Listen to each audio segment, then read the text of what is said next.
আমাৰ কেন্দ্ৰীয় কমিটিৰ নিৰ্দেশ মতে আজি চিৰাং জিলাৰ অন্তৰ্গত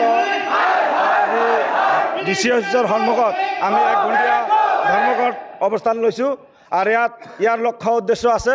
আর ইয়ার লক্ষ্য উদ্দেশ্য আপনারা জানে বিগত কিছুদিন ধরে ডক্টর হিমন্ত বিশ্ব শর্মার নেতৃত্বাধীন যে বিজেপি সরকার, এই বিজেপি সরকারখনে অমানৱীয়ভাৱে আমাৰ মুসলিম মানুহখিনিক টাৰ্গেট কৰে লৈ যি উচ্ছেদ কৰে আছে, এই উচ্ছেদেৰ বিৰুদ্ধে আজি আমি 1 ঘণ্টীয়া কাৰ্যসূচী লৈছোঁ।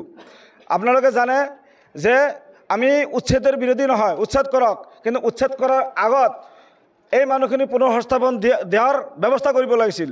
সেইটো নকৰি মানে তেখেতৰ মহমতলিৰে তেখেতৰ দাদাগিৰিৰে আমাৰ ধৰ্মীয় সংখ্যালঘু মানুহখিনিক টাৰ্গেট কৰি লৈ পেলাই যি উচ্ছেদ কৰি আছে, এই উচ্ছেদৰ আমি তীব্ৰভাৱে বিৰোধী কৰিছোঁ আৰু গৰিহণা দিছোঁ।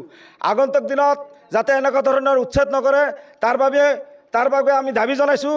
লগতে এই যি মানুহখিনিক উচ্ছেদ কৰিছে, এই মানুহখিনিক পুনৰ সংস্থাপন দেওয়াৰ কাৰণে আমি দাবী কৰিছোঁ। নহ'লে ইয়াৰ বাবে আমি আরও জঙ্গী আন্দোলন করার কারণে আমি ধারাবাহিকভাবে বাধ্য হম। গতিকে আমি ডক্টর হিমন্ত বিশ্ব শর্মাক আমি আহ্বান কৰিছোঁ, আপোনালোকে আমাৰ যি আজি যি ধৰ্ণা, আমি এই ধৰ্ণাখন লৈছোঁ সিস্টেমত আমি একদম ধুনীয়াকৈ ধৰ্ণা লৈছোঁ, যাতে আগন্তুক দিনত তেনেকুৱা ধৰণৰ অপ্ৰীতিকৰ ঘটনা ঘটিব নালাগে।